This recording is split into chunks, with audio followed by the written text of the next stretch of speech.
So what are the United States most famous for? If you ask around, the answer may be the technology innovation, the Hollywood, or even the whole clans of the Kardashians. Well, however, to be more precise, the greatest achievement of the United States is by meddling in another country and exporting the infamous color revolution abroad. Well, I didn't think so before, but after what has been happening in my town for the past 2 years, this inevitable proof and trace is simply hard to ignore.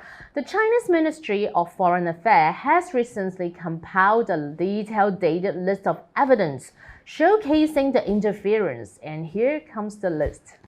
Number 1. Interfering by enacting Hong Kong-related acts. Well, first things first, Hong Kong is an inalienable part of China, not some states of the Great America. But for some strange reason, these American uncles are so obsessed with Hong Kong. The then President Trump signed the Hong Kong Autonomy Act in July 2020.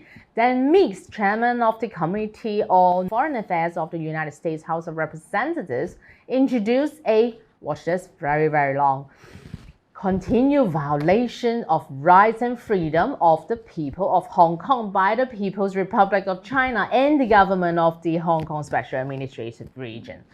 There's also a list of ill-intended bills that is waiting in line, like Rubio's Hong Kong Safe Harbor Act and the crackdown by governments of the People's Republic of China and the Chinese Communist Party in Hong Kong, etc., etc. So what kind of obsession is this? What are you doing? Number 2. Imposing sanctions to obstruct the implementation of national security law in Hong Kong.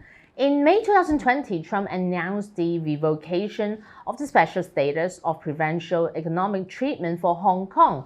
Then, basically every other month, you see announcements and fabricated statements to make the latest sanction somewhat looking reasonable. Oh, and don't forget our traders in town been doing their job in compiling, or to be more precise, faking the report for them. On the 16th of July 2021, the Department of State's Departments of Commerce, Departments of Homeland Security, and Department of Treasury jointly issued a report called the Hong Kong Business Advisory, trying to vilify our business environments and the one country, two system policy. Then, later, 7 of the central government's liaison office officials in Hong Kong were sanctioned. The U.S. Secretary of State Antony Blinken, losing his first battle in Alaska, issued his revenge statement on making 1 year of Hong Kong's national security law, trying to make himself relevant and looking tough. Number 3. Smearing on Hong Kong's lawful enforcement actions and judicial work. While some people always feel that lying is not a big deal, especially when their best interests are in line.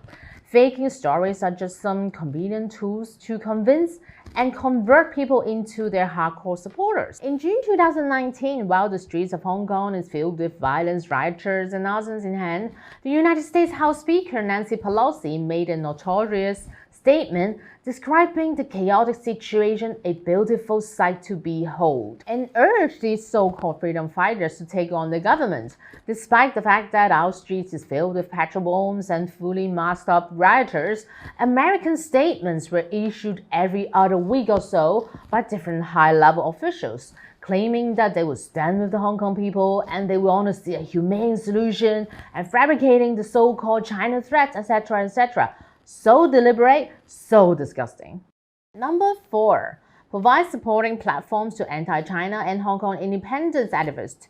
Aiming to mislead the public, a bunch of blood-sucking, foreign-funded political puppets in Hong Kong colluded with American politicians like Nancy Pelosi, Mike Pompeo, and Matthew Pottinger, etc., etc., on numerous occasions to justify their actions, like attending hearings on Hong Kong matter and asking the Hong Kong XAR government to withdraw the draft amendments, and even went so far to nominating this so-called pro-democracy movement into the Nobel Peace Prize. Are you serious? A Nobel Peace Prize for the terrorists?